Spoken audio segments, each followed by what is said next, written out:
Я живу за пазухою ветра, сразу возле дымного огня.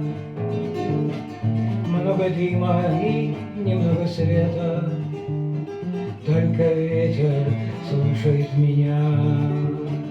Он полощет невские знамена, засыпая снегом белый лед.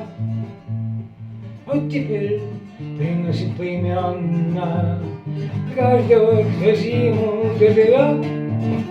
Заколоченными форточками хлопот, он пройдет под дверью до окна и подует на сырую копоть, где живет по памяти весна, где живет несчастная надежда, выжившая в сердце из ума, и глядит, как дымную одежду ветер выметает из окна, и глядит, как дымную одежду ветер выметает из окна.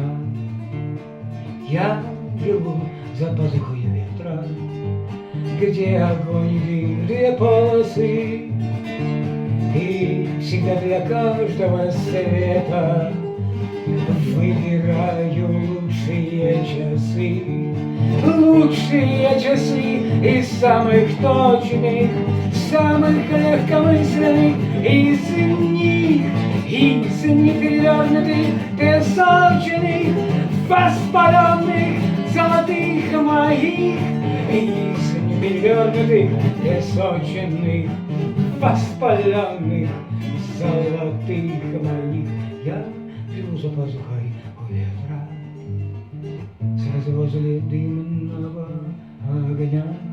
Много дыма и немного света, только ветер слушает меня.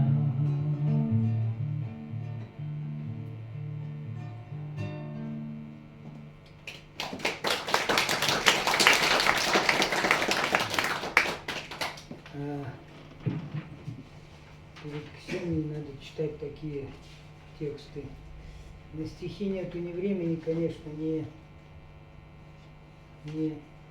смыслов, но это как бы не то чтобы эпиграф, но они очень сильно связаны друг с другом, эти вещи. Да.